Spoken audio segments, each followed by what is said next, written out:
As much as you want a new home, you don't want to find yourself overstretched to your budget. In order to avoid such a predicament, you should approach this process systematically. Here are some steps to ensure you don't buy too much house. Each opportunity can be very different. You may be considering a home in a subdivision that already has utilities or easy access to water, electricity, and sewer system. Or you may be looking to build on rural acreage where you may have to dig a well, install a septic system, and tap into electricity that is far away. Number 1, start off conservatively. In determining the price of your home, start with a basic home size and floor plan with little or no amenities. You'll want to include costs for necessities such as permits, inspections, utility access and hookups, sewer system hookups, or septic tank installation, water wells and gas or propane installation if necessary. At Palm Harbor, we deal with these issues all the time, so our housing professionals can help you with estimates. These amounts should be added to the basic package price of the home. Number 2, do a wish list. Have some idea what kind of features you'd like to have for your target house. Depending on costs, you may want to include some amenities such as sidewalks or a driveway in the mortgage to be paid off over a long period of time. But you may want to tackle other amenities such as a rear deck, storage buildings, or workshops later, after you have moved in and as your finances will allow. Other features you'll want to consider are upgrades in carpet, appliances, exterior treatments, or fixtures. These upgrades, when you buy your new home, will cost less than changing them out later. No sense in paying for them twice. See our tips and frequently asked questions sections at the end of this seminar for a sample of a wish list you can print out and use. Number 3, prioritize the features.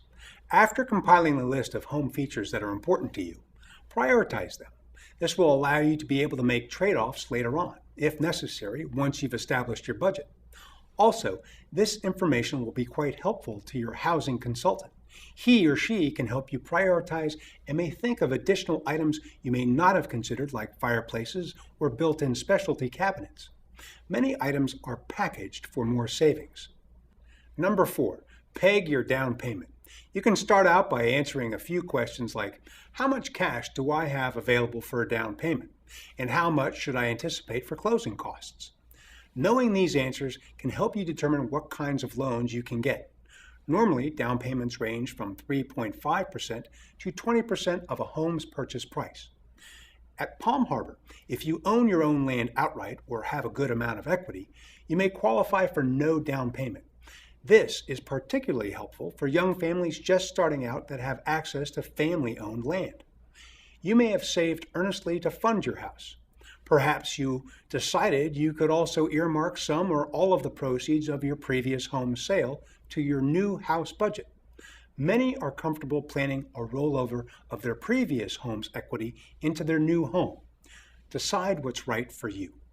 I'll describe more about down payments later in a segment called the loan process. Number 5, do some math. The standard rule for monthly mortgage payments is that it should be between 25 to 33% of your monthly gross income. More specifically, here is the 20-28-36 rule, a useful tool for mortgage affordability. Use a down payment of 3.5% or more. No more than 28% of your gross annual income should go to mortgage insurance, homeowners' fees, and real estate taxes. No more than 36% of your gross annual income should go to mortgage, home, and other debt expenses such as credit card debt, car, and school loans, etc. Note that the last two numbers in this case, 28 and 36, represent debt-to-income ratios, which help you determine your maximum monthly mortgage payment. Requirements change depend on the financial markets and governmental influence on the banking industry.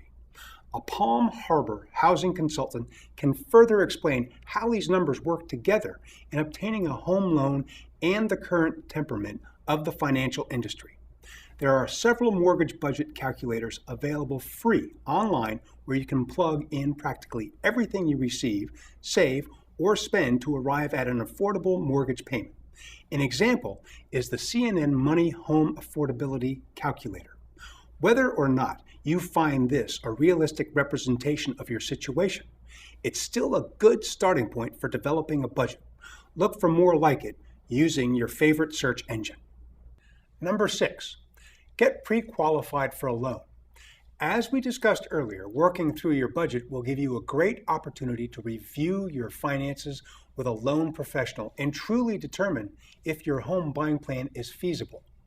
This process doesn't cost anything and should give you a good idea of how well your standing is as a home buyer in this current market, since lenders will carefully evaluate your finances for that pre-qualification. Number 7, talk to friends and family. Talk to trusted family members and friends who may be able to offer you some opinions, input, or even advice on buying or building a new home. At the very least, they can be a sounding board for any ideas you may have. This is just another way to get a different perspective on things, especially with regard to the important decision that's facing you. Once you have determined your budget, you're ready for the next step, the loan process, covered in the next segments. If there are issues with your credit that may hinder a loan approval, Palm Harbor can help with that also. See our tips and frequently asked questions sections at the end of this seminar for related in-depth discussions.